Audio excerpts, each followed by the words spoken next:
Hello, my name's Vicky Washay and welcome to A Wealthy Life. In this episode, I'm speaking to Craig Hopkins, an old friend of mine, like many of the people that I interview.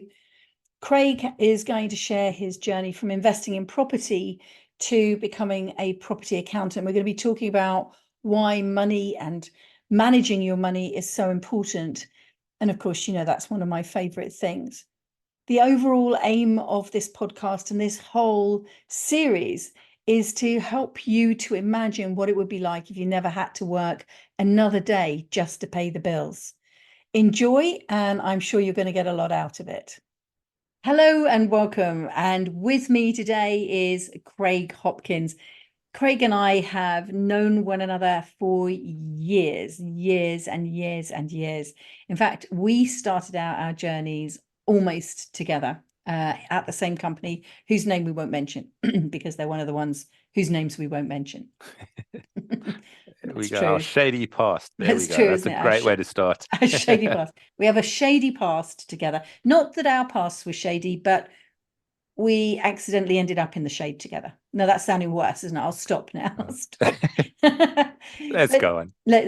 So Craig, when I first knew him, was an investor, and now he runs a accountancy firm specifically for property people. And I just thought this would be a really interesting conversation to have because, in a way, and because you're a friend, I can start off a bit harder with you than I would with someone I didn't really know. So why do we need property accountants rather than just an accountant?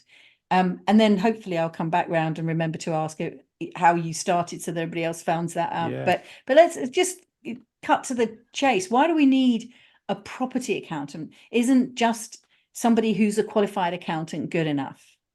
So the answer is maybe, but also maybe not. And I think one of the things I've seen as an investor is that my success is very much dependent on the team I've built around me. So I know how to use a hammer and I can wire a plug, and then my technical skills fall off a cliff. But yet we've managed to dig up roads, put in windows, full refurbs, dry rot, damp rot, all sorts of things, subsidence, dealt with it all. And that's because it's the team that's around me.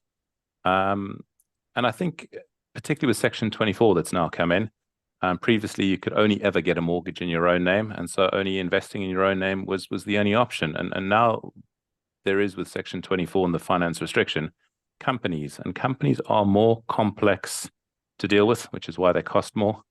And I think really as any business owner, not just a property investor, you want to surround yourself with the best people that you can afford. Now, when you're starting off, you probably can't afford the Rolls-Royce top of the line £1,000 an hour accountant, but then again, you probably don't need that level of service. And so really having a specialist on your team, whether it's a solicitor, accountant, a letting agent, all of these things are absolutely critical. So I am a property investor. I absolutely love property investing. I love, well, we can talk about that for ages. So before I go down that rabbit hole, I love it. But it's quite important that really those around you know what they're doing. And I can sit here and give you lots of examples. We've just taken on a client at the moment. All the properties are in his own name, and he did have a company, but all the expenses are sitting in the company. And the accountant has filed about 2 years worth of accounts where a company that owns nothing has got all the repair costs in it. And so his personal affairs are incorrect and the company's incorrect. And so tax around property is a little bit of a niche subject. The tax rules change all the time. As you're aware, every year there's a budget. And I think for most accountants that look after everybody in the yellow pages, they're having to stay on top of changes in vehicles, changes in pensions, changes in electricity, R&D claims changing. My winning personality, I'm not interested in all of those things. I just love property, and I love property investors.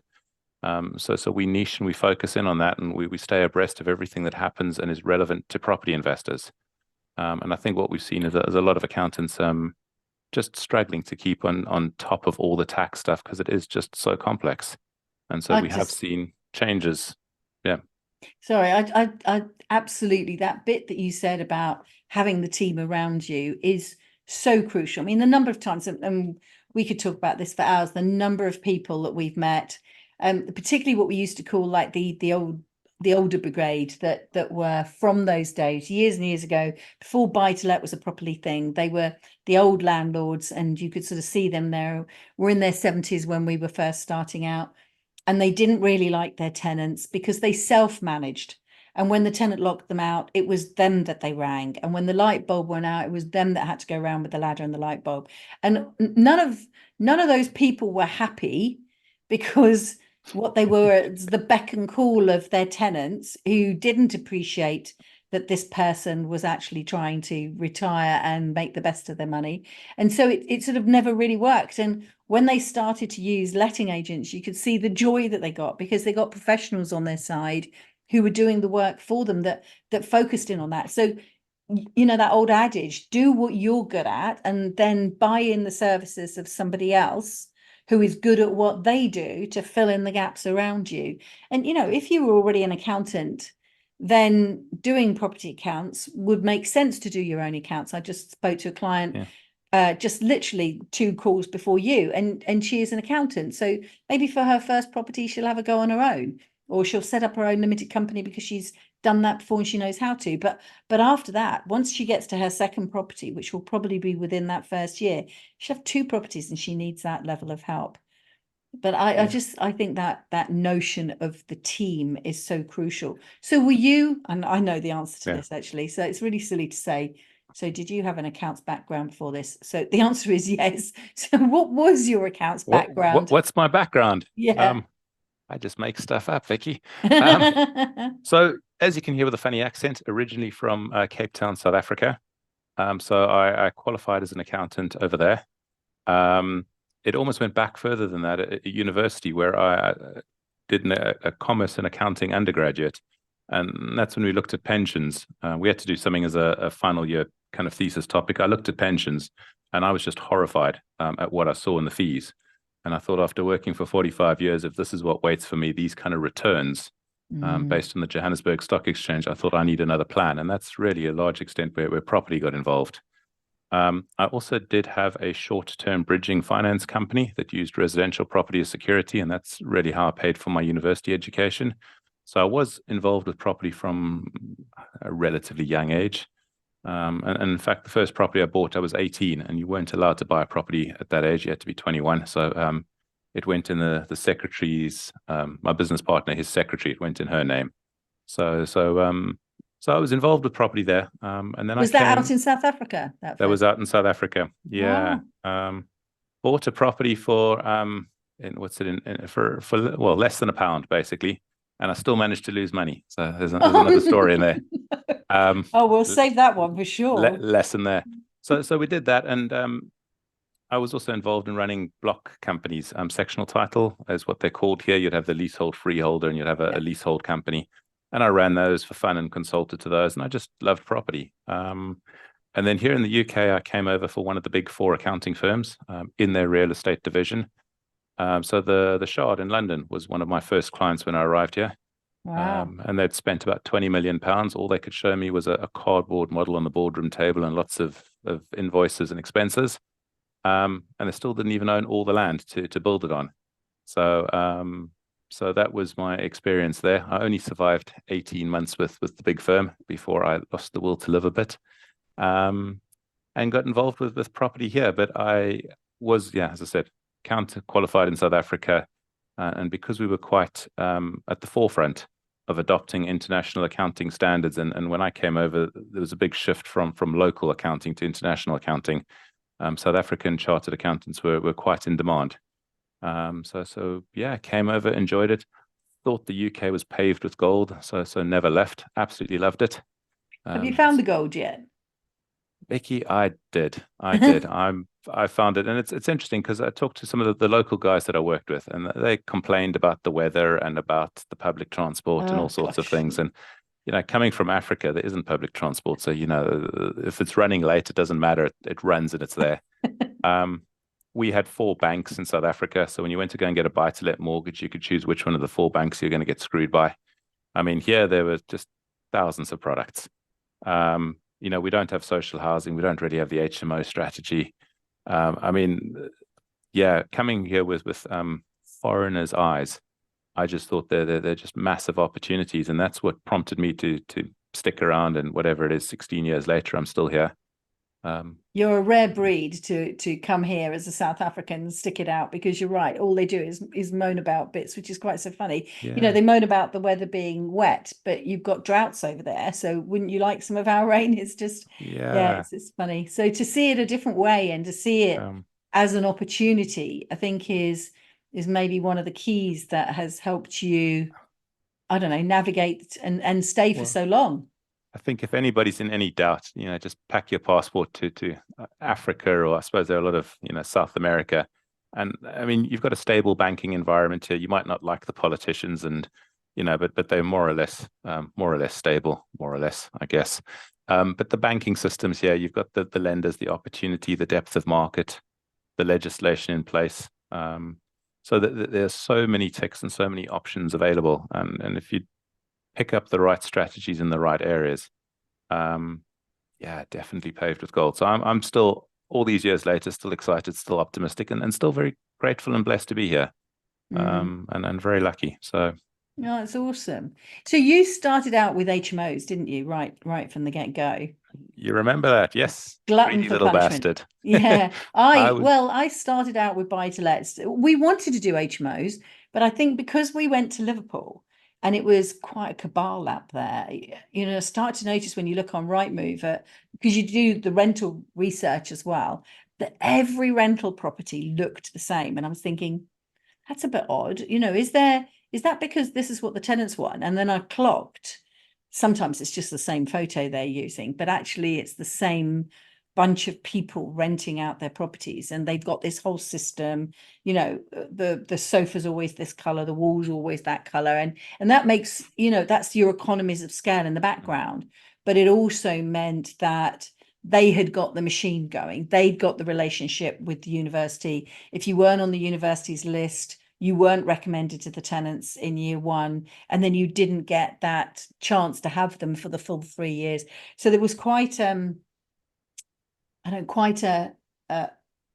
almost like a block to get in. And again, just like you, just at the beginning, they were changing the HMO legislation at the time. So there was a lot more fire regs coming in, lots more about, over so many floors and doors and sizes and everything else. And we just went, I tell you what, let's just do some simple little houses. But you were right, big. Vicky. You were right. I was wrong. No, so you weren't wrong. Not at all. Started in 2008, kind of peak of the market. Couldn't have left another pound on the table if I tried. Same here. And greedy little bugger is probably the polite way of putting it. And when we did this course together, the guy that was teaching buy-to-let basically said, buy a house, knock it back to brick, put it together, make yourself 50 quid a month and wait for it to go up. And I just looked at my living costs and I thought, how many of these have you got at 50 quid a month before you can afford to retire? Yeah. And the HMO guy said, buy a house and pack them high and dry and make lots of money. And I thought, oh, money, I like that. So off I went. Spent all my money, spent all of NatWest's money as well. I think you were talking a bit about it earlier, but I remember back in the day, there was a website called Easy Roommate that was the only place to advertise for HMOs. And the standards then is you took your digital camera and you stood in a corner and you took a picture, and they were all ugly pictures. But that was the standard. Now everybody dresses them up and feature walls and fancy art, and it's completely different. But back then, but back then you just took a picture and threw a Hail Mary in and it was good enough. And I actually got banned from that website, by the way. That's another little story we can go into. Yeah, I got a special notification. But by then, I'd kind of interrogated the entire country and picked an area to go invest in, and I'd done the fundamentals. So despite investing in 2008, I bought the right property in the right area for the right tenant profiles. And really, although the properties went back 25% in value almost overnight, my biggest stress was trying to get a tenant out the room by 12 to run a vacuum cleaner over it, because the next one was moving in at 2. And because you bought the right properties in the right areas. So that's what happened back in 2008 when all you needed was a pulse and a signature for a mortgage. And I had both a pulse and a signature. And then obviously with the credit crunch, they wanted a bit more. And a dodgy South African passport was definitely not on the list anymore. And so it took me about 7 years and about £7,000 to get a British passport. So when you watch these TV shows where they break into the back of bakeries and butcheries and all these guys off that bought a passport for 200 quid over a weekend, I do have some sympathy, because 7 years, 7 grand was a lot of time and money. But when I did get the passport, I then headed up north, and I'm now a massive, massive believer in little buy-to-lets. And in fact, some of the advice that I give on a weekly basis to clients, we talk about accounting and companies and all the rest, but I can't help myself. Every now and then we say, well, this has got nothing to do with accounting, but, and then we kind of say, when you're starting off, if you focus on the little deals and you focus on learning the skills, you can actually take that and move up the ladder quite quickly and easily. But if you do what I do, where you're a greedy little bugger and you're not interested in the skills, you just want the money, you might get lucky in the beginning and get one or two, but you're going to hit a wall. And if you haven't got the skills to get beyond that, you're kind of pickled. And there are a lot of people that also say they're little buy-to-lets, make yourself 150 a month. That's not going to pay for a good night out, especially if you're living in London. But we kind of say, by the time you've got 5 of those, would you be able to find another investor that's keen for a little quick portfolio? And if you've bought it well and know what you're knowing, you can sell it at a discount and you'll still put money in your pocket. And then you're taking your power team with you, which we've already discussed, the value of a power team. But having gone through the buy, refinance, refurbishment, letting 5 times, you're going to have a lot more skill than what I did, which is you get to 2 big HMOs and then you run out of money and run out of ideas. So it's interesting, isn't it? But I wouldn't say either approach is wrong. They're just different approaches. And there's times when I go back over and I go, oh, if I'd got a couple of HMOs right at the beginning.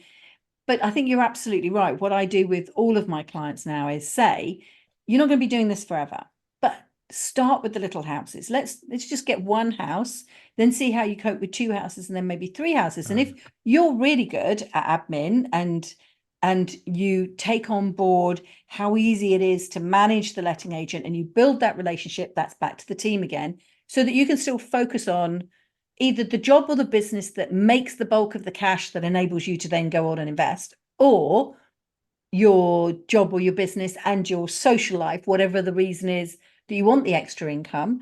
You can literally have your cake and eat it too. You just work your way through, or you do it the other way around. You do it the harder way. And maybe it's because you were, I'm not by any means saying that you're old, Craig, but because no, not at all. You don't look any different, surprisingly.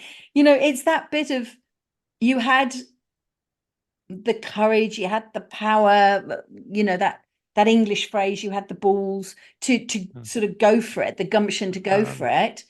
And all right, you hit a wall, but you're still here. You've come out the other side. The thing is, I think the bit is, and it could happen even with a buy-to-let, a little buy-to-let, is when you hit that wall, how do you get over it? How do you get the help to get over it? Do you have it within you? What is the thing that needs, is it just, do you need more time? Do you need more money? Do you need more knowledge? What is the thing that's going to get you through?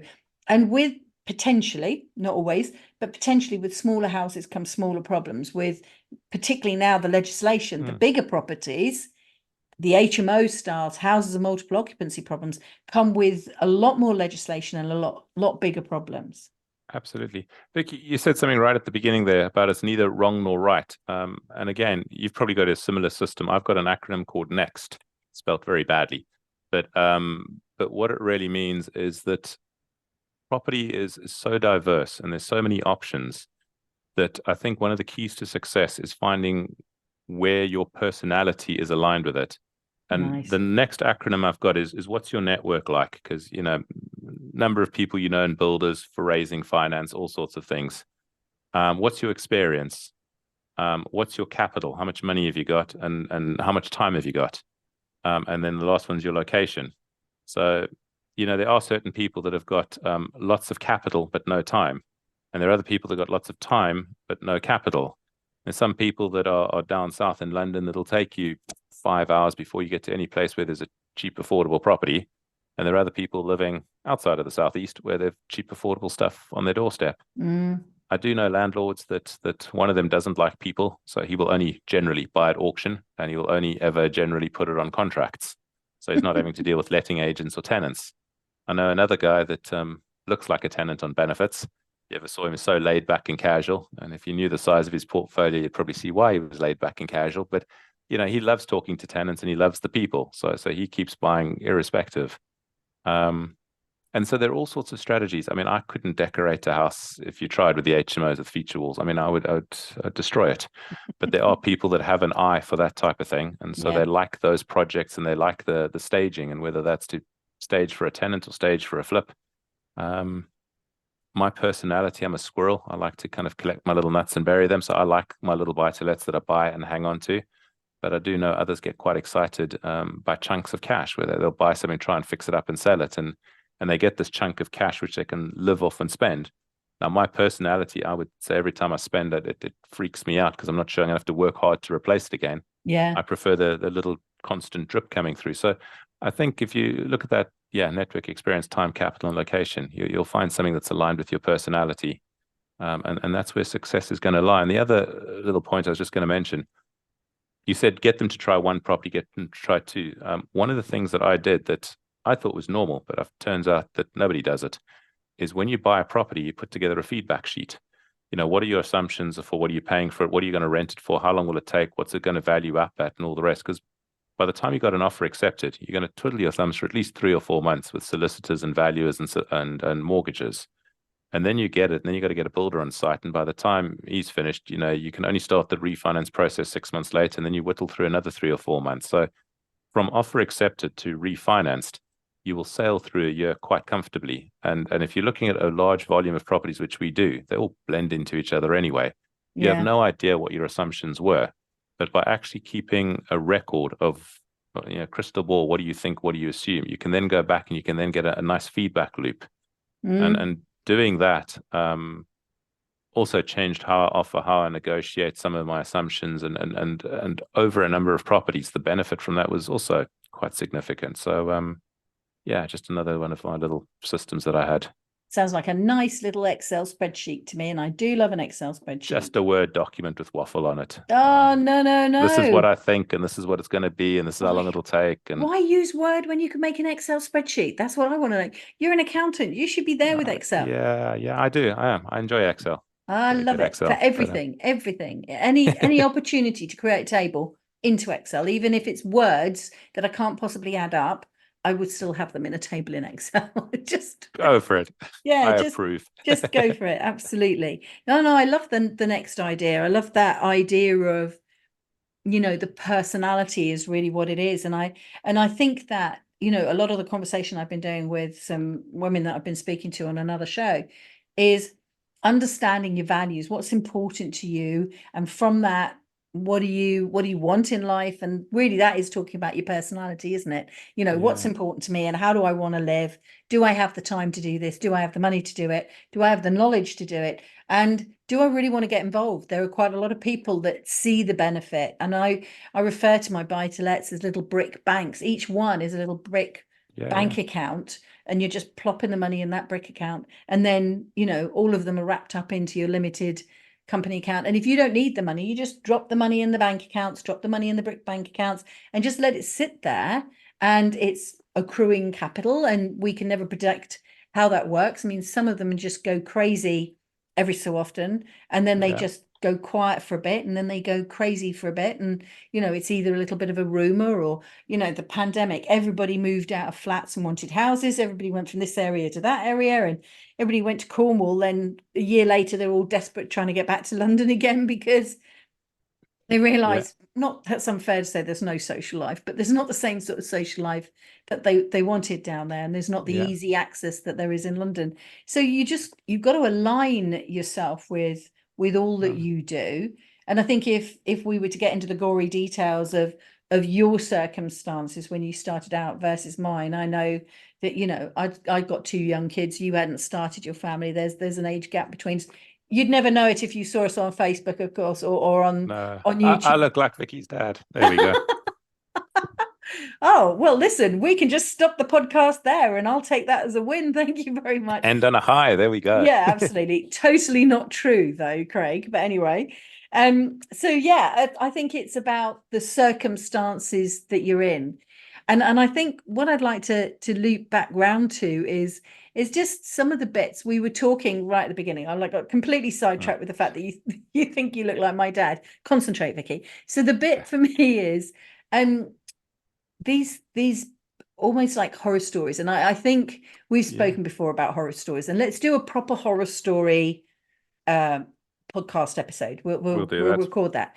But let's just do a couple of highlights. Sorry, I'm putting you on the spot. Maybe I should have prepped you for this, but a couple of examples where because, or if only somebody had if only somebody had worked with you right from the beginning, you wouldn't have to be fixing it, or someone that you're working with that had a challenge that maybe your ordinary or average or regular or business-based tax accountant might not know. So it might even be something around, I don't know, some tips for property people that doesn't necessarily apply to regular businesses, but is niche to property, something like that. Cool. Let me see if I can answer 2 questions there. I think worked with fixing. I mean, we'll cover this later, I guess. It'd be nice to do a little podcast on disaster stories because I've got a few of those. Good. Let's do that. But one of the things is I self-managed everything, and I woke up one day and I was a fully fledged letting agent, and I thought, well, that's not why I got into it.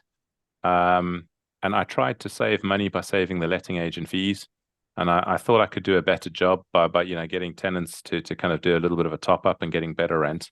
And I would say on the whole, I probably was. But while you've got a small portfolio of, say, a dozen properties, you can afford to be a bit of a letting agent in your part-time. But actually, what that has cost me is significant, because I then ended up spending time on areas where really I'm maintaining a portfolio as opposed to growing it. I will also say, ironically, that buying a property is actually quite easy. You do make your money in the long-term management, making sure you got a tenant in there that looks after it, pays the rent on time. Not having police kick in the door and council write you nasty letters. So that is important. And so I've got a number of examples where trying to be, and it's probably a guy thing, trying to be a one-man army. And you think you're smart and you think you're clever, but actually, if you want to be blunt about it, you're just thick and stupid. It goes back to building a team around you. And so that's where when I realized this, and I realized what it's cost me and the shortcomings and the time and the stress and what it's cost managing a portfolio instead of being able to grow it more, I then flicked a switch and I then thought, okay, now I've really got to surround myself with the best people I can. And so I still, for my sins, manage about a dozen or so properties. But I've had them since the early days, and as the tenants one day leave, if they one day leave, we will then pass it over to letting agents. But that's brought a lot of joy to me. And then challenges. You talked about challenges of property tips. I suppose, what's the question clearly? I mean, is it, if you had to ask that question again, just to make sure I understood the question, it's what kind of challenges are people facing that? Yeah, that because you've come across them and helped them, they're in a better position because either because of, I don't want to ask the question in a way that knocks non-property owning accountants. But if someone didn't, like, for example, for me, right at the very beginning, the accountant that I had, really nice guy, I can't quite remember how I met him, had no property experience whatsoever, and just did the usual thing, which is I would save up all my accounts. I'd have a spreadsheet. I'd have all my invoices on there. Everything was filed, and basically handed that over to him probably May, June of, let's say, the current year.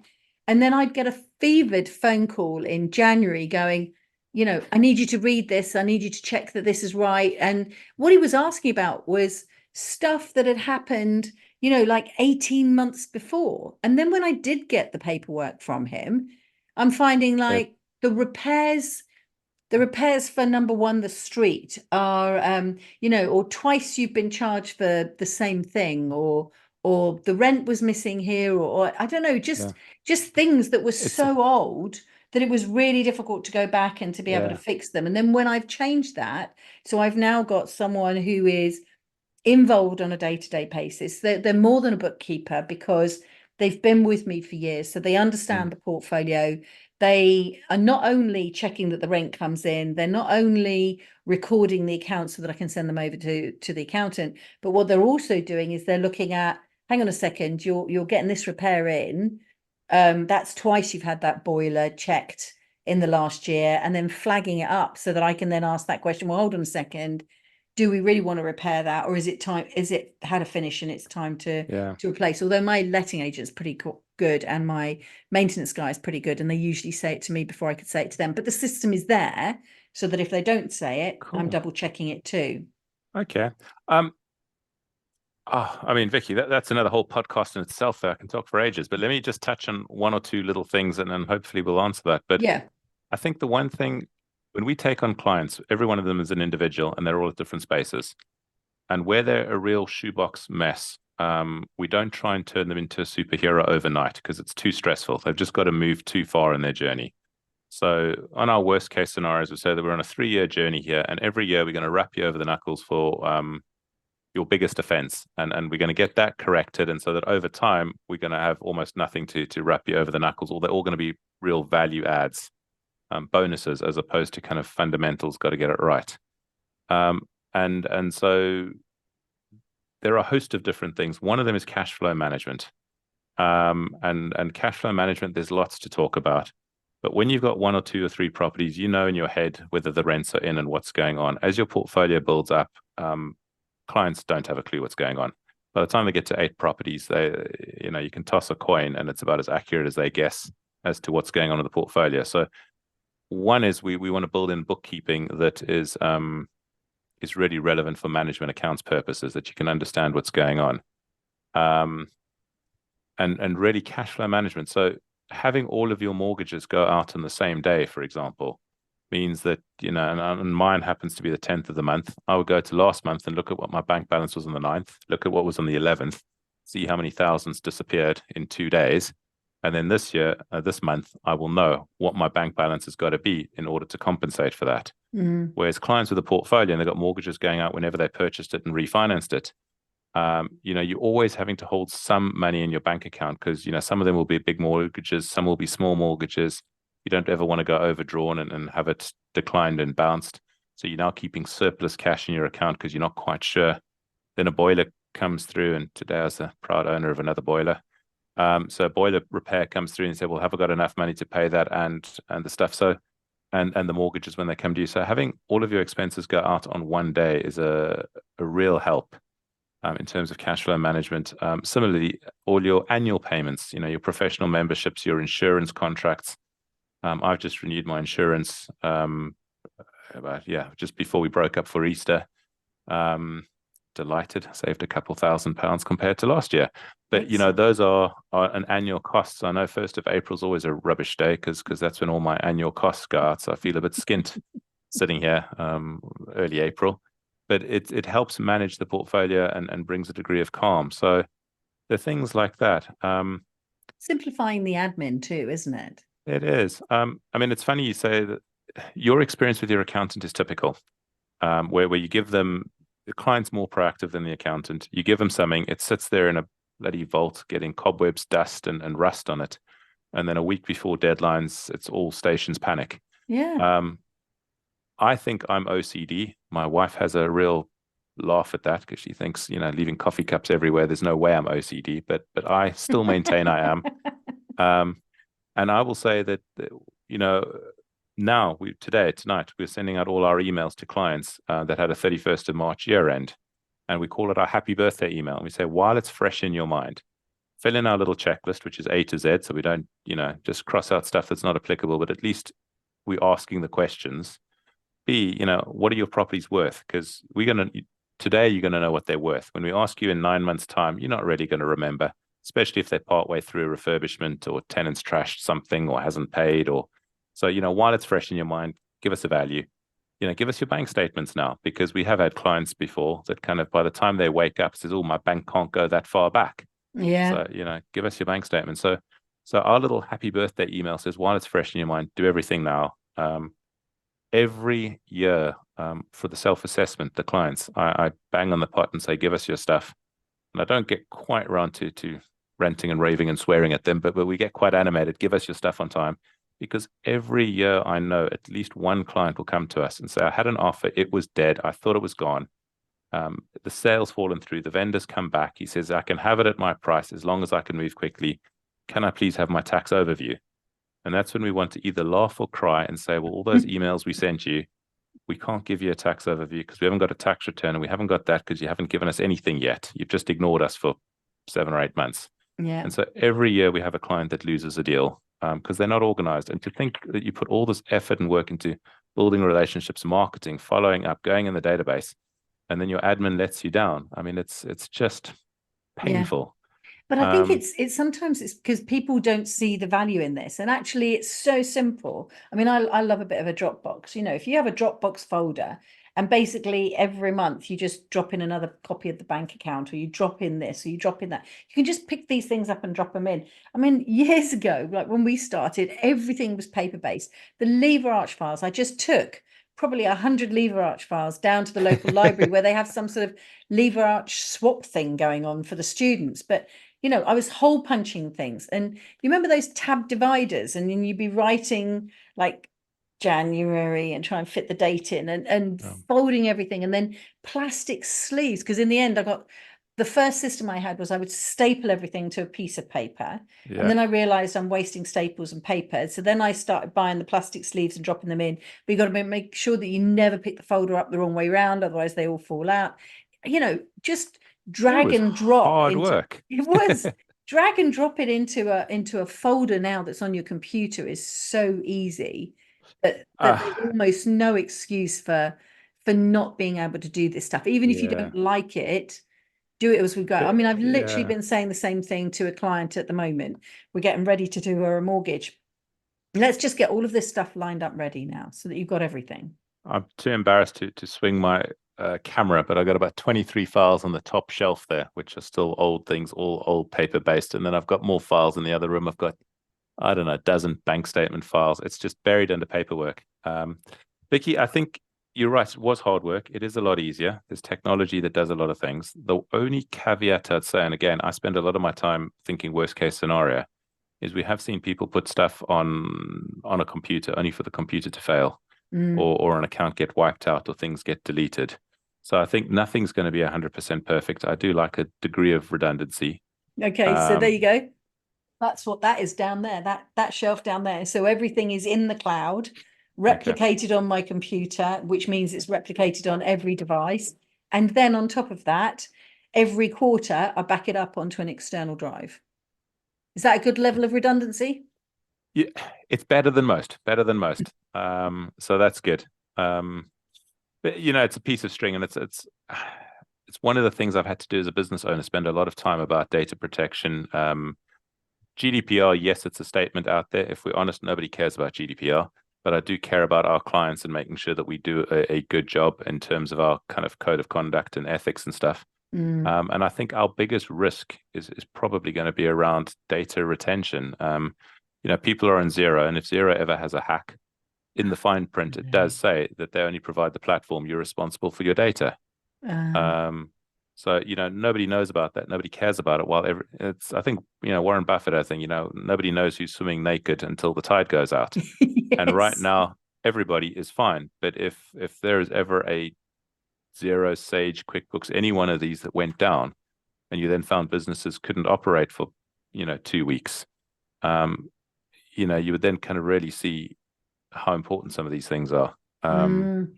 There's also payment systems. I know one of the big banks, a fellow accountant that I know, he was in a bit of trauma about 2 months ago because one of the direct debit payment systems had been hacked at one of the big banks, and so they couldn't collect any direct debits. So, you know, they're just sitting there with lots of clients, lots of bills, and no money coming in. So, yeah, I mean, we had the same thing in November last year. We were trying to get some properties completed, and a whole bunch of solicitors had been hacked. Yeah, that was also quite important. Well, it was not the solicitors that had been hacked. It was their finance system that they all relied on, their file system or their finance system. So no payments. So it's interesting, isn't it? It's everywhere. So we've got the easiness. you know, as in life's so much easier because you can just drag it and drop it. But also, as you say, it's what are your systems for backing up? What are your systems for security? And I suppose that's almost like an advanced question, because for half the people, they're not even doing the dragging and the dropping or the filing. They're not doing any of it. So yeah, no, that's good. Good tips. HMRC requires you to keep all your invoices for the current year plus the last 6 in case they ever query anything. So being compliant with that's pretty important. I mean, one of the things that we do is we quite like Xero, which is what we use.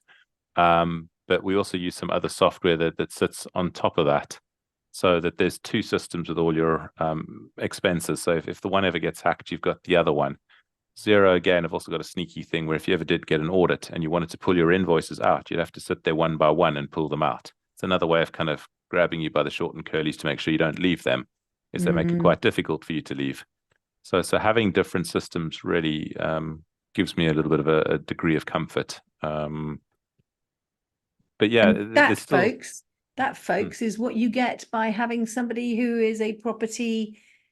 I'm not going to use the word expert because I loathe that word expert, because I think we're always learning, but a property specialist. Yeah. Also being your accountant, that gives you the understanding of all the bits, the nooks and the crannies that you could miss. Yeah, Vicky, I think one of the other things, just I could talk about lots and lots, so you're gonna have to keep me on track. But yeah, no, we'll make this your last thing then, and then we can record another one. Let's do another one. Move on to something else. But you said about some mistakes that people make and property specialists. I will say that one of the mistakes I made is when clients came to us and they'd been a director of their own limited company for years and years. I assumed that they knew their roles and responsibilities as a shareholder and director, how it worked. Until we'd had a number of clients that were asking us questions that the team in the office scratched their head and said, but surely they should know this. They've been they've got a trading company, they've had it for years. So we now don't discriminate. We now basically have got some kind of compulsory education where fairly basic level, but how does a company work? What are your roles and responsibilities as shareholder and director? How do you get money in? How do you get money out? And we've got people wanting to take dividends out, for example, when there's no profit and they can't take dividends out. We've had other people wanting to say, well, I want to go into payroll. And I said, well, from an accounting perspective, we can do that, not a problem. Go and talk to your broker, see how thrilled your broker is going to be if you bring back a company with payroll running through there and whether you can get a mortgage. And, 2-3 years ago, that would have been a very short conversation. Now, more and more lenders are okay with it. But 3 years ago, I mean, it was, if you put payroll through your company, you've just killed any ability to get a mortgage. So I do think it's not even property we're talking about, though, which is why I didn't mention it first off. But it's just almost business basics of how you operate, because there are a lot of people that have got uncertainty of what they can and can't do. And I think a lot of that uncertainty holds people back. As they say, I'm not sure, they're lying awake and they're worrying about whether, how do they get money in, and mother wants to give them a loan, and can they do this and can they borrow that, and what about a personal credit card? When really what they should be focusing on is how do I find the next deal and how do I find the money? Yeah. And if you focus on those 2 things, how do I find the deal, how do I find the money, you'll be more successful. But so I think there's a lot of just business basics that people haven't really grasped because it's not their skill set, and it's to get an accountant at a couple £100 an hour to explain it to you. Nobody's going to pay for it, and an accountant's not going to want to do it. So that's the danger, isn't it? Through the pub, through Facebook, through trial and error. And we have seen clients with trial and error, and that error has cost them, in some cases, thousands. Late filing penalties and stuff. I literally, sorry, there was a bit of a delay there. I thought you'd finished. There's a client I spoke to today said, I spoke to a friend of mine, and what we've been talking about is whether they sell a buy-to-let that they've got. They're a higher rate taxpayer, and it's a former residential property that they've converted over. So there's a couple of things about capital gains tax, and they haven't checked the value at the point where they switched it from residential to buy-to-let. So they've got to go back and recreate and find all of that evidence. But they're outside the company structure with this one property, and so they're paying 40% tax on it. And I said, well, the cleanest thing, now obviously it's your decision, but the cleanest thing is you've got some problems with this in that you're not making a lot of money on the flat because it's a flat. You've got a really bad management company, and there are going to be some big repairs coming down. And when there are repairs, the management company doesn't deal with them for you. and it's outside of a company structure. And if you're going to do this properly, you're going to set up a property company anyway. This is sitting on the outside. For every £100 that comes in, 40 is going out to the tax man. Why don't you just think about whether this is something that you want to sell and look at it being cleaner going forward? You could use that. And she said, I was speaking to a friend of mine the other day, and they said that what I should do is I should keep the property and I should release more equity from the property, because it's not at 75% loan to value, and then I can take that money and I can reinvest it. So for a start, she's tied in and won't be able to release because there's an early redemption penalty. And I was a bit rude, and I sort of said, without being rude, but obviously I was being rude. I didn't mean to be rude, but it always comes across rude, doesn't it? Without being rude, what experience does your friend have? Why are they saying this? So what's going on in their head to then make a suggestion that you keep a property outside of a limited company? Oh, no, they've got property experience. Okay, so they invest in property, and their idea is to keep a property in a private name as a higher rate taxpayer, rather than to sell that, have a clean break, especially as it's not a good performing. Now, if this was an amazing performing company, that's different. Or, if you were going to have such a huge capital gains, that's such a mouthful, isn't it? Huge capital gains tax bill that, you couldn't afford to pay it, or some other reason, maybe. But it's just interesting, isn't it? We take advice from friends with or without experience, or people down the pub, that we used to talk about that, didn't we, on the course? The people down the pub giving you advice. It's the team around you. And I think that's a good way to sort of like loop back to the beginning. It's having that experienced, rather than expert, they will be experts, but that experienced team that understands the environment that you're working in. So a letting agent being the person who manages your properties, not the dispatcher from the taxi company, the property investor accountant. And for example, one of the other guys on my team is the financial advisor, and he's got a huge portfolio, and he talks about pensions and shares, but also loves property and thinks that property is really part of an overall investment strategy. So having someone who's got that level of experience really adds something to the quality of your experience, how easy it is for your portfolio to run. Absolutely. Vicky, you talk about 40%. I'm just going to quickly throw in some happiness there, because I'm kind of a ray of sunshine. But obviously, they're paying 40% on the marginal bit. If there's a mortgage, there's obviously Section 24, which then affects it. Yeah. If they're earning between the 50 and the 60, then there was obviously the child benefit, where they've got to start clawing back the child benefit. So that's a bit expensive. But the other thing is, we have seen guys that are earning in the upper 90s. And so the property actually pushes them over the 100,000 level. And as you go over that, the first 12,500 in rough figures is tax free. Yeah. But once you get over 100,000, HMRC says you're doing so well in life that first 12.5 tax free, we're actually going to claw back. So although technically you're still paying tax at 40%, you're now losing your tax free element at the bottom, plus the child benefit, plus the Section 24. And we've done calculations, and it does differ and depend on your portfolio and your income and stuff. But we've seen some tax rates almost as high as 80%. So although you're talking about 40%, yes, you're right. But no, you're not right. 40% is probably a best case scenario if they don't have kids and they don't have a mortgage.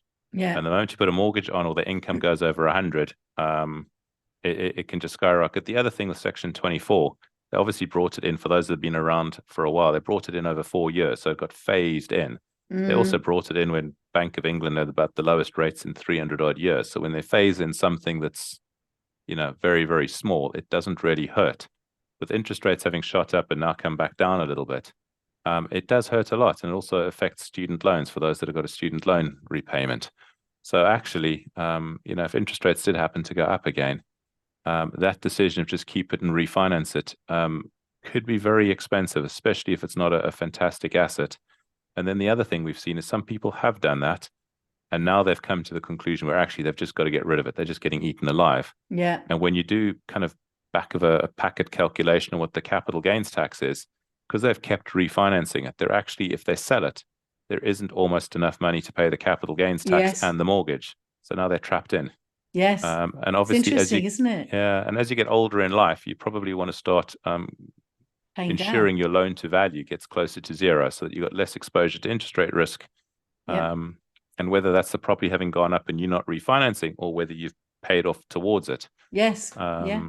One of the two, but you really want your loan to value to be going down, not going up. So yeah, it's a tricky situation, and people do paint themselves into a corner, and I think they're too scared to take advice because they think they might have to pay for it, or they're not sure which door to knock on. But the thing is that if you don't pay for the advice, you won't have the advice, and the lack of advice could cost you more than if you paid for it in the first place. And I think there's a point where you've got to say to yourself, if it's a couple £100, even up to say £500 for a few hours of advice, but at the end of that, you've got clear questions and you get clear answers, so you feel you've got value for money, then it's worth it. If what you're doing is going in and going, actually, you know what, Craig, I'd like a bit of your time, and you go, right, okay, this is how much it's going to cost, and then I'm not prepared with the questions and I don't know why I wanted, then what was the point of having the conversation? And I think sometimes when you can push someone to say, well, look, it's going to cost, let's just say 200, 250, £300 an hour to ask me questions. Please go away and prepare those questions so that you've got good questions so that I can give you value for money in the answers. The person asking the question asks better questions then. So, and that's part of having the team. I think there's two schools of the people are prepared. Some people don't know what questions to ask. So sometimes it's a case of, I just need to get on the phone. I need a bit of mind dump. You can read between the lines and you can figure out what my question is. Yes. And so we do some of that. You've spoken to me before. So we do some of that. But again, we are very much a mirror. I mean, this is worst when we get people that are developing. Because when you've got a site to develop, I mean, that conversation can go 10 ways depending what you're doing with the deal and keeping it and all sorts of things. So our advice there is only come to us once you actually clearly know, and you can put in bullet points what you're planning to do and what it's going to cost, because otherwise you'll spend all day talking about ifs and buts. But I think if people can articulate what they want or what they're trying to get out of it or what their questions are that are keeping them at night, I think, we act as a mirror and we can respond to that. We can do it occasionally where they're not even sure what the questions are. But again, you've got to be open and engaging and say, don't understand, but I know I've got an issue. But we recently lost a client who had a query, booked in a call, and then he was in his car driving, and it was quite complex. And I could hear he's driving. He's not taking notes. He's more listening to the traffic than anything else, or avoiding the traffic. And at the end of it said, well, actually, I didn't take notes, and that call was a waste of time. And it's, well, I knew it was a waste of time because you didn't take any notes and you weren't prepared. Yeah. And so, and why would you pay several £100 for an hour of someone's time and then be driving at the same time? Either reschedule or sit down or pen and paper. So blew my mind, Vicky, but there we go. But it brings us back round to that thing of personality, doesn't it? Yeah. So look, we need another call. We need another call because we've gone long here. So I hope, if you're still listening, and I'm sure you are still listening, that you have found this really invaluable. And I think probably what we're doing is we're talking about the cherry that's on the cake, that's on the top of the iceberg. Never mind, we haven't even got below the water level here. But a couple of key things that I hope that will add a little whoosh to your life. And that is, what Craig was talking about, this idea of next is the personality, understanding your network, your experience, where you are in terms of your money, where you are in terms of your physical location, and also in terms of your time. So think about who you are and how you're going to react with property. And then the big thing that we've been talking about all the way through is how important it is to have the right team around you. And with due respect to any of your accountants out there, don't just assume because they can help you run your business, whether it's a taxi business, a cake business, or a consultancy business, that they understand enough about property. Ask them that question. If they do, fantastic. What experience have they got? Do they have other clients that are running property portfolios through a limited company? And if you're going to be the first, then you can always think about getting someone who does your property accounts, and that information can be fed in. It's effectively, it's a different sheet on the tax form. It could just be, the paperwork could be sent over. Two accountants can talk to one another. So I think the key thing for me is your team, your personality, and more. We're going to come back. That's the third thing, is Make sure that you subscribe to the podcast so that you get to listen to the next interview that I'll do with Craig in a few weeks from now, where we're going to talk about some more horror stories. So I just want a quick thank you, Craig. I really appreciate your time. Thank you very much. No, thank you, Vicky. It's I can't believe it's gone that quick. I've got still so much more I could waffle about, but hopefully, amongst all my ramblings, your listeners did pick up something that they can apply and use, and hopefully make a difference to their bank account, like those feedback sheets. Yes. I will say that we do look after a number of property companies for individuals, and we don't look after their taxi company where they've got an accountant they know, like, and trust. But you do need one accountant with a helicopter view, and so we do report back to the other accountant and say this is the range of options on the property company. But property is what we love and enjoy, and so yeah, I'm delighted to have been here today. Thank you for your time. Lovely to have seen you again, Vicky. Lovely all these years later. Yes, very definitely. And I look forward to a few weeks' time when we can go through some of the things I don't tell you on property courses. But exactly. Let's definitely hopefully we get won't that in talk the diary. people out of property. But No. But it's yeah, it'll be fun. Good stuff. Good stuff. Well, look, Craig, where can people get hold of you? I know I'm going to stick your details at the bottom of the show notes. So how can people get hold of you? So I was going to say the easiest thing, I'm not on social media very much, but that over there is our website, propertyaccounts.co.uk. For those that are starting off, we've got a little beginner's page with some videos, which just teaches you a few of the rules, and we've got to contact us. And really, if you drop your details on that, and get hold of us through that, then one of the team will find some time in the diary. And really what we try and do is the first 45 minutes, just have a feel out to make sure we're the right fit for each other, see how we can help you where you are on your journey, answer any questions you may have, and try and pick a level of service that's right for you where you are at the moment. So by all means, please do reach out to us. Yeah, I'd love to talk to you. Awesome. Thank you so much. So as I've already said to you, I hope that this podcast has definitely put some whoosh into your life to get you to focus on the accounts. And as Craig said early on, people always talk about you make your money when you buy your property. You don't. You make your money when you manage the cash flow. That's how you make sure you've got your property, is when you can keep the property, because you know how much rent's coming in and how many expenses are going out, and you have the right team around you to make sure that you're maximizing that income. So as I said to you before, please make sure that you subscribe to this podcast. Do, of course, leave us a review, iTunes or Spotify or wherever you're listening. That would be wonderful. And make sure that you don't miss Craig when he comes back for another repeat visit. I'll speak to you again soon. Thank you for listening. Thanks, Vicky. Cheers all. Bye-bye.